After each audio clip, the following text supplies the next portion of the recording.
Salam, selamat malam Bapak Ibu Saudara-saudari yang dikasih Tuhan. Jumpa kembali bersama saya di sini Seth Ferry dalam renungan malam Pendeta Dr. Erastus Sabdono.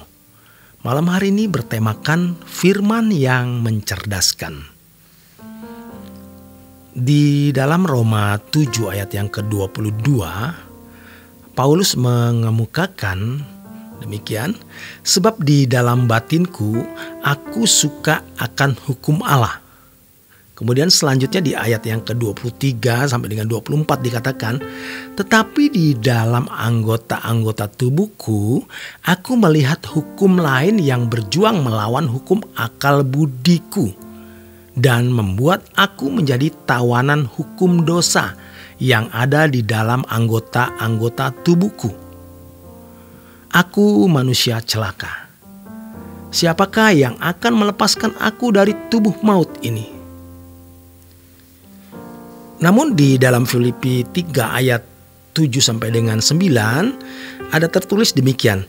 Ditinjau dari hukum, aku tidak bercacat. Syukur kepada Allah oleh Yesus Kristus Tuhan kita. Jadi dengan akal budiku aku melayani hukum Allah, tetapi dengan tubuh insaniku aku melayani hukum dosa. Sepertinya kedua pernyataan Paulus ini saling bertentangan. Padahal tentunya tidak. Karena hukum Allah standarnya adalah standar menurut Allah, bukan baik menurut standar Paulus. Sebelum ia bertobat, Paulus memahami apa yang baik menurut Tuhan. Ia melayani hukum Allah, sementara ia masih ada dalam kodrat dosa. Kodrat artinya sifat dasar yang menguasai seseorang, sehingga orang akan berperilaku sesuai dengan sifat dasarnya. Jadi manusia berdosa hidup di bawah hukum dosa. Hukum dosa berbeda dengan hukuman dosa. Manusia yang telah kehilangan kemuliaan Allah berkeberadaan tidak akan pernah bisa tepat melakukan segala sesuatu sesuai kehendak Allah. Itu yang dimaksud dengan hukum dosa atau kodrat dosa. Jangan berpikir manusia menjadi bejat seperti binatang. Tidak. Manusia masih bisa baik secara hukum, walaupun tentu tidak sempurna.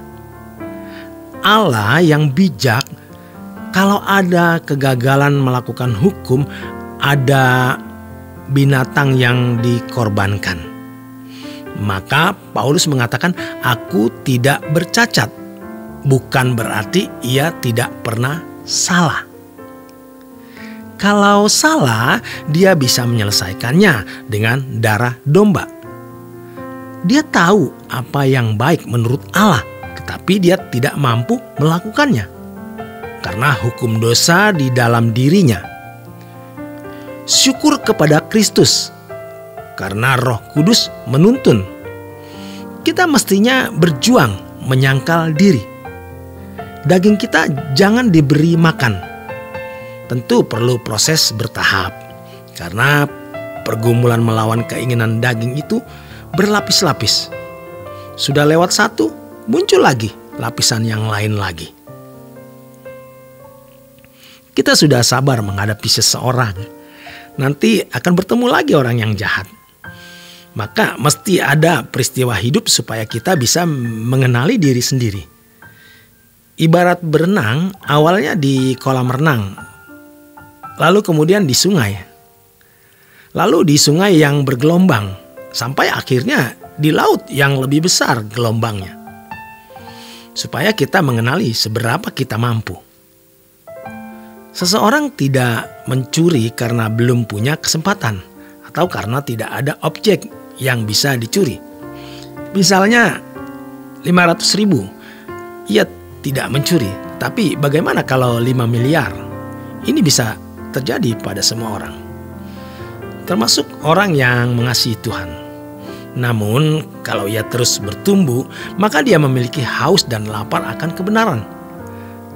Selanjutnya Tuhan membuka mata untuk melihat dan akan memuaskan dia.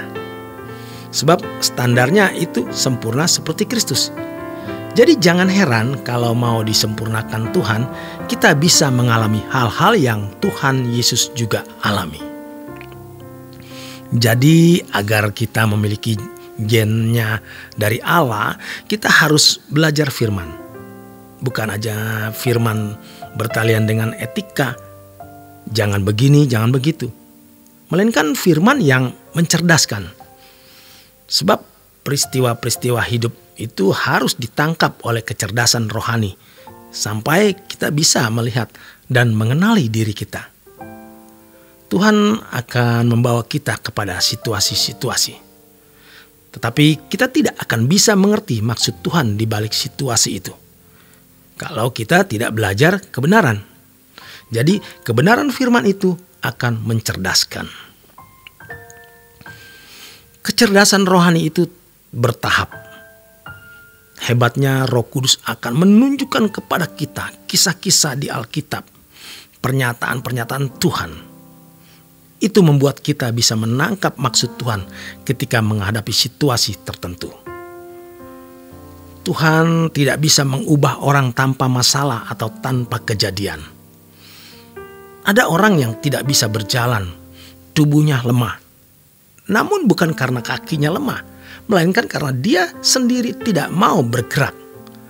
Ototnya tidak mau digerakkan sampai akhirnya tidak bisa digerakkan. Kita harus bergerak supaya kita bertumbuh. Makanya kalau mau jadi atlet yang sukses harus ada rintangan, harus ada latihan. Tuhan pun mendidik kita lewat kejadian-kejadian dan peristiwa-peristiwa. Tuhan membidik hal-hal yang salah yang melekat di dalam daging dan jiwa kita. Bagaimana Tuhan melepaskan unsur-unsur itu? Tuhan tidak mengadakan sulapan dengan pencabutan. Dia mampu mencabutnya. Tetapi Tuhan memberi proses yang membuka kodrat-kodrat dosa kita. Sekaligus Tuhan mengajar kita karakternya. Kalau proses ini terus berlangsung, pasti itu akan mengubah kodrat kita dan akan membentuk, menguasai, menentukan sikap hidup kita. Sampai akhirnya kita bukan tidak berbuat salah, melainkan tidak bisa berbuat salah. Bukan tidak membenci, melainkan tidak bisa membenci. Memang untuk sampai tingkat ini sangat berat, tetapi bisa. Maka Paulus mengatakan, hidupku bukan aku lagi, tetapi Kristus yang hidup di dalam aku. Berarti ia sudah berkodrat ilahi. Demikian kebenaran firman Tuhan malam hari ini. Selamat berjuang, selamat beristirahat. Tuhan memberkati.